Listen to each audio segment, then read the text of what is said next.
नमस्कार। फिर से एक बार आप सभी लोगों का स्वागत है। आज काफी समय के बाद अपने ओल्ड फॉर्म तरीके पे वापस आया हूं, जहां मैं आपको अलग अलग नक्शों पे केस स्टडीज के माध्यम से वास्तुशास्त्र सिखाया करता था। बहुत सारे लोगों ने ये सुझाव दिया कि वीडियोस को और तकनीकी रूप से अच्छा करो, किसी एआई को बीच में लेकर आओ, लोगों को लेकर आओ। हमने वो सब भी करके देखा, पर मुझे सेटिस्फेक्शन आता है जब मैं आपको पढ़ाता हूं। और ये कमेंट भी आप सभी लोगों ने किए, तो मैं फिर से मजबूर हो गया अपने ओल्ड फॉर्म तरीके पे आने के लिए कि मैं आप सभी लोगों को केस स्टडीज के माध्यम से पूरा स्क्रीन पर अच्छे से सिखाऊं कि आखिर वास्तुशास्त्र काम करता कैसे है। अपने इस 8 साल के सफर में मैंने कई बार फ्री वास्तु कोर्स करवाया, कई बार आप सभी लोगों को केस स्टडीज सिखाई और आप सभी लोगों ने जमकर सीखी। इस बार फिर से 8 और 9 फरवरी को मैं आ रहा हूं अपना फ्री वास्तु कोर्स लेकर। हमारी एप्लीकेशन का लिंक डिस्क्रिप्शन में होगा, उसको ज्वाइन कर लिए। वहां पर ₹1 वाला कोर्स है, उसको ज्वाइन कर लीजिए ताकि आपको लिंक मिले और आप 8 और 9 फरवरी के उस कोर्स में आ सकें और डिटेल में वास्तुशास्त्र को सीख सकें। आज मैं बात करने वाला हूं पूरा नया घर कम ऑफिस, होम कम ऑफिस मैंने कैसे डिजाइन किया। 16 directions, 16 direction angular division method के अनुसार, और कैसे 100% रिजल्ट भी अचीव किए। बहुत सारे लोग ये कहते हैं कि ये एंगुलर डिवीजन मेथड सही नहीं होता, गलत होता है। अलग अलग लोग हैं। कई तो ऐसे हैं जिनको मैंने नाम दिया है स्वघोषित गधा, जो अलग अलग तरीके की बातें करते हैं। मैं सारे एग्जांपल्स आपको दूंगा और ये क्यों सत्य है, क्योंकि मैंने 8 साल के अपने इस अनुभव में हजारों लाखों लोगों के ऊपर तो ये अप्लाई कर दिया, डायरेक्टली या इनडायरेक्टली। और साथ में ये मेरा खुद का है, जिसकी तरक्की आपको साफ सुथरे तौर पर दिखाई देती है। तो ध्यान से समझना इस केस स्टडी को, अलग अलग सेंटर्स लेकर कैसे मैंने इस पे काम किया, इसको होम कम ऑफिस कैसे डिजाइन किया, कैसे कहां बैठक बनाई, कहां किचन बनाई, कहां रूम्स बनाए, कहां वॉशरूम्स बनाए, कौन कौन से सेंटर्स लिए, ये सारी बातें आपको आराम से समझ जरूर आएंगी। तो सबसे पहले हमने इसके एक ऑटोकैड नक्शा तैयार करवाया। कोई भी घर चाहे नया बन रहा हो चाहे पुराना हो, आपको ऑटोकैड मास ग्रेविटी सेंटर के अनुसार नक्शा बनाना जरूरी होता है। बहुत बार मैं बता चुका हूं, द ड्राफ्टमैन कंपनी का आपको नंबर भी दे चुका हूं। अगर आप दिल्ली, एनसीआर, बॉम्बे, बेंगलोर में रहते हो या आप कहीं पे भी रहते हो, तो आपके घर के आसपास आर्किटेक्ट्स होते हैं, वो भी आपको नक्शे बनाकर देते हैं। आप उनसे भी बनवा सकते हो, या जो हमने कंपनी निर्धारित कर रखी है, जो नक्शे बनाती है, जो हम सबके लिए काम करती है, उन कंपनी का नंबर भी मैं आप कहोगे तो डिस्क्रिप्शन या कमेंट में डाल दूंगा। आप डायरेक्टली उनसे बात करके भी नक्शे बनवा सकते हो। लेकिन बिना नक्शे के वास्तु करोगे तो आप समझ लेना कि सारा का सारा गलत कर दोगे। तो हम इसके अंदर सबसे पहला काम क्या करते हैं, E3 E4 की एंट्रेंस लेते हैं as per full grid, total grid. मतलब चाहे कंस्ट्रक्शन है चाहे नॉन कंस्ट्रक्शन है, पूरा सेंटर लेना है, उसके अनुसार अपने मेन गेट की एंट्री को चयन करना है। विशेष ध्यान दीजिए इस बात पर। कुछ लोगों को मैंने हाल ही में कहते हुए सुना, मैं फिर से आपको बताता हूं। मेरे ही एक क्लाइंट को, मेरे ही एक मित्र को यह कह दिया कि ये एंट्री बुरी है क्योंकि आपकी फला फला राशि आपके 12वें घर में बैठी है एस्ट्रोलॉजी के हिसाब से। एस्ट्रो वास्तु ये नहीं है। जो भी व्यक्ति आपको ये कहे कि मेरे बेसिक कोर्स के अंदर E3 E4 N3 N4 अच्छी है, या मैं जब बेसिक वास्तु करता हूं या हमारी टीम से कोई बेसिक वास्तु करने आता है तब तो ये अच्छी है, लेकिन एडवांस वास्तु के बाद ये बुरी हो जाती है, तो समझ लेना कि वो आपको मूर्ख बनाने का काम कर रहा है। E3 E4 N3 N4 S3 S4 W3 W4, ये चारों एंट्रेंसेस हर किसी के लिए हमेशा हमेशा और हमेशा अच्छी हैं।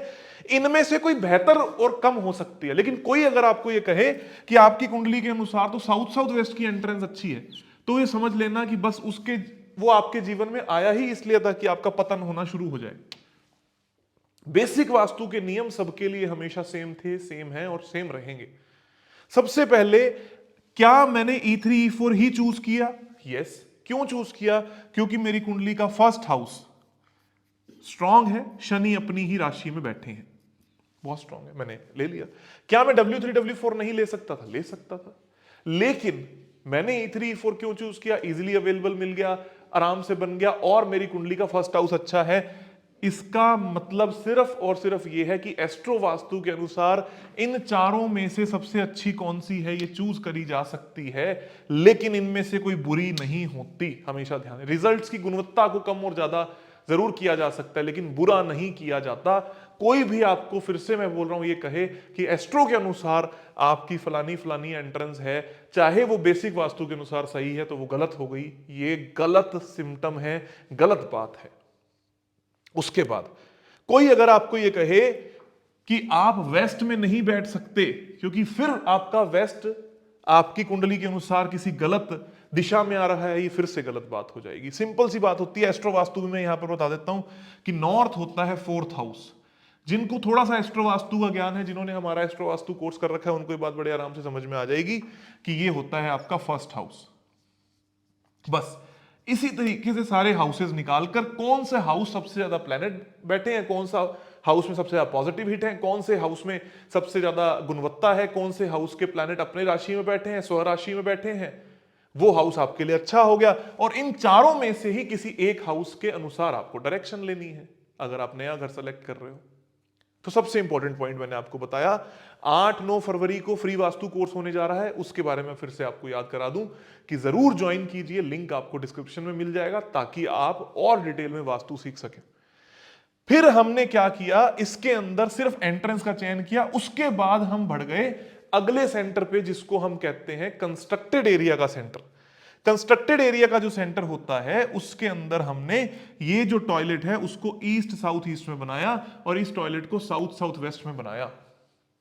अब मैंने किसको, स्वघोषित को कहते हुए सुना कि आप अपने घर के पूर्व दिशा में कोई टॉयलेट ना बना लें, ये गलत हो जाएगा। अरे भैया, ये पूर्व दिशा नहीं है। पूर्व दिशा 90 डिग्री पर आकर यहां खत्म हो गई, उसके बाद पूर्व दिशा नहीं है।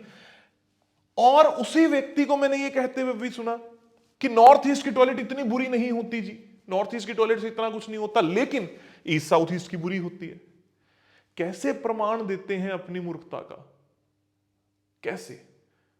या तो ये कहें कि हाँ जी, नॉर्थ से लेकर ईस्ट तक, साउथ ईस्ट तक कहीं पर भी टॉयलेट है तो वो गलत है, फिर भी मैं इस बात को मान लूंगा कि चलो कम से कम उनका कॉन्सेप्ट तो क्लियर है।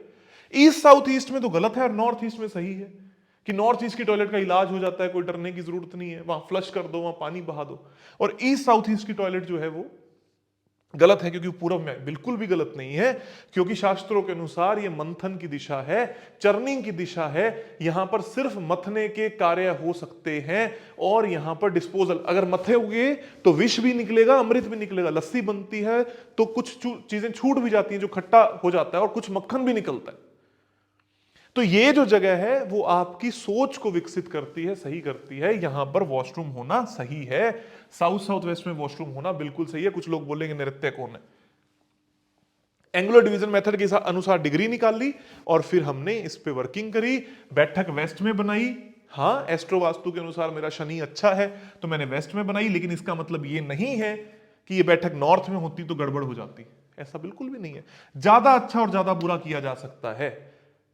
साउथ साउथ वेस्ट की टॉयलेट किसी के लिए भी बुरी नहीं है। कुछ लोग बोलेंगे आर्टिस्ट के लिए बुरी होती है, नहीं बुरी होती, क्योंकि वास्तु शास्त्र के अनुसार हर व्यक्ति के अंदर कला है, हर व्यक्ति के अंदर अपने कुछ ना कुछ आर्ट छुपी हुई है। तो हमेशा ध्यान रखें इस बात को कि वास्तु ऐसे नहीं किया जाता। तो हमने यहां पर टॉयलेट्स इन दिशाओं में बनाई।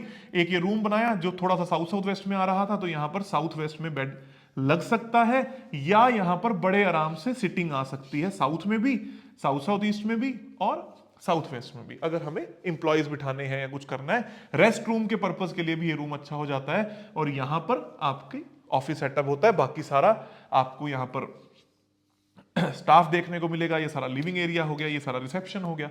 इस तरीके से डिजाइन किया। उसके बाद इसी में हमने एक और सेंटर लिया, इसी ग्राउंड फ्लोर का एक और सेंटर लिया, जिसके अंदर आपको देखने को मिलेगा कि हमने बालकनीज को अटैच कर लिया है। ये सेम है, लेकिन ऊपर क्योंकि बालकनी आ रही है, ये इस तरीके से जोड़ दी गई हैं, इनको अटैच कर लिया है एक साथ। इस सेंटर के अनुसार भी क्या ये टॉयलेट सही है, क्या ये टॉयलेट सही है, क्या ये ऑफिस सही है, एक बार आपको ये जरूर तय कर लेना है, ताकि कोई ना कोई गलती ना आए। Again yes, as per numero vastu, as per astro vastu, as per AutoCAD mass gravity centre, हर चीज पे भी आप देखोगे तो आपके लिए ज्यादा अच्छा रहेगा। जैसे ये एंट्री यहाँ E2 दिखा रखी है, E2 नहीं है, यहाँ पर E3 E4 की एंट्री है जो हमारी है। मैं फिर से बता दूं, हमने क्या गलती करी? ना तो हमने नक्शा बनाया, हाथ से नक्शा बना लिया, हाथ से ग्रेडिंग कर ली, सब चीजें हाथ से कर दी और उसके बाद हमने कहा कि हमने तो किसी चीज का ध्यान नहीं दिया। हाँ, हम एस्ट्रो वास्तु के अनुसार फर्स्ट मतलब ईस्ट, फोर्थ मतलब नॉर्थ, सेवंथ मतलब वेस्ट और 10th मतलब साउथ, इन चारों हाउसेज में सबसे ज्यादा जो हाउस होता है वहां अपनी बैठक या एंट्रेंस बनाना आपके लिए लाभकारी होता है। ये जरूर आप ऐड कर सकते हो। उसके बाद हमने लिया फर्स्ट फ्लोर का अलग सेंटर। जैसे ही हम फर्स्ट फ्लोर पे आए तो आपको सबसे पहले क्या देखना है, फर्स्ट फ्लोर की एंट्रेंस कौन सी है। फर्स्ट फ्लोर की एंट्रेंस कौन सी है ये आपको जरूर देखना है। फर्स्ट फ्लोर की एंट्रेंस गेट भी हो सकता है, अगर अलग अलग फ्लोर पे बांटा हुआ है तो गेट होगा, नहीं तो लैंडिंग होगी, ये जरूर ध्यान देना है। हमारे फर्स्ट फ्लोर की एंट्रेंस S3 S4 होगी। अभी हाल में हमने अपने क्लाइंट का घर किया, उन्होंने कहा कि पूरा मैंने अपने हिसाब से आपकी वीडियो देख के प्लस मैंने किसी से कंसल्टेशन लेके काम करवाया और उन्होंने फर्स्ट फ्लोर पे अपना रूम बनाया, सब कुछ अच्छा किया। लेकिन ये जो एंट्रेंस थी S5 की थी, जो जिसने अकेली इस एंट्रेंस ने उनका हालत खराब कर दी। क्यों कर दी? क्योंकि जिस फ्लोर पे आप रहते हो उसकी एंट्रेंस भी बहुत ज्यादा इंपॉर्टेंट है, हर पॉसिबल सेंटर के हिसाब से ये भी आपको देखना होगा। अगेन ईस्ट साउथ ईस्ट में toilet, again south south west में टॉयलेट, अगेन वेस्ट का एक room, again west south west में एक सोने के लिए रूम, ये पूरा काम करने के लिए स्टूडियो रूम, यहां पर रिसेप्शन और जो बच्चों को बैठने का कॉलिंग के बैठने के लिए रूम, ये भी कॉलर्स के बैठने के लिए, टीम के ग्राफिक डिजाइनर्स वगैरह के बैठने के लिए रूम। ऑब्वियसली हम किस तरीके से काम करते हैं, हमारे ऑफिस में यहां पर मैनेजर्स भी बैठेंगे, कॉलर्स भी बैठेंगे, जो बच्चे फोन उठाते हैं वो भी बैठेंगे, जो ग्राफिक्स का काम करते हैं वो भी बैठेंगे, जो वीडियो एडिट करते हैं वो भी बैठेंगे, जो कोर्स को संभालते हैं वो भी बैठेंगे, जो कंसल्टेशन को संभालते हैं वो भी बैठेंगे, जो हमारे ईएज हैं वो भी बैठेंगे। इन सबकी सिटिंग इस फ्लोर पे करी जाएगी, तो उनकी गुणवत्ता भी अच्छी निकलनी चाहिए, ये भी आपको ध्यान देना है। Last but not the least, second floor पर जब हम आते हैं, E5 E4 की एंट्री आपको मिक्सचर में दिखाई देती है। ये हमारा सेकंड फ्लोर हो गया, जिसमें एक्सटेंडेड टीम बैठेगी जो डायरेक्टली मेरे साथ काम नहीं करती, इनडायरेक्टली जो नक्शा नवीज हैं, जो नक्शा बनाते हैं, 24 घंटे नक्शों पे लगे हुए हैं, क्लाइंट हैंडलिंग कर रहे हैं, साथ में बैठ रहे हैं, सारे प्रोजेक्शन की जो फाइल क्लाइंट्स के पास जाती हैं उनके साथ में जो काम कर रहे हैं, ये सारे जो लोग हैं वो इस फ्लोर पर जाकर बैठेंगे। तो इनके लिए हमने यहां स्टेयर्स ना देके डायरेक्ट स्टेयर्स दी हैं, और यहां पर सारे पे वर्किंग एरिया है, सारा वर्किंग एरिया है। और एक एरिया आप लोगों के लिए भी निर्धारित किया है कि जब भी आप आगे से कभी मिलने आओगे, स्टूडेंट्स मिलने आएंगे, कभी हम आपको सहयोग दिवस दिया करते हैं वो हुआ करेगा। रेगुलरली मैं एक स्कीम लेकर आने वाला हूं कि हर हफ्ते में कम से कम एक दिन मैं सभी लोगों से मिला करूंगा, लगभग सुबह 5 बजे से 7-8 बजे तक, जहां आप और मैं बैठ के मेडिटेशन भी करेंगे, ध्यान भी करेंगे, मिलेंगे, मैं आपकी प्रॉब्लम्स भी सुनूंगा, आप प्रैक्टिकली लाइफ में गलत हैं या वाकई में आपको वास्तु की जरूरत है, सब चीजों पे ऊपर मैं बात करूंगा, वो सब हम यहीं पे करेंगे। और ये सारी केस स्टडीज आपके साथ में मैं रोज लेकर आऊंगा धीरे धीरे अब फिर से, ताकि आपको मैं फिर से बता सकूं कि वास्तुशास्त्र कैसे काम करता है, क्या काम करता है, कैसे आपको रिजल्ट्स आ सकते हैं। मैं पर एक चीज से बड़ा दिक्कत में आ जाता हूं जब मैं ये देखता हूं कि आप सभी लोग जाने अनजाने 10, 20, 50 हजार लाख रुपए बचाने के चक्कर में अपने नए घरों को खराब कर लेते हैं। बहुत बार देखता हूं। बेंगलोर से फोन आया, हमारा 500 गज का घर है जी, 5 मंजिल बन रहा है, आप इसमें हम मदद कर दो। हमने ग्रिडिंग कर ली, ग्रिडिंग गलत करवा ली, काम गलत कर लिया, सिर्फ 50,000 लाख रुपए की। आप हमारे सीनियर एक्सपर्ट, आप हमारे सहयोगी से जुड़े, वो आपके लिए काम करेंगे, आपकी हेल्प करेंगे, ताकि आपका जीवन खूबसूरत हो सके।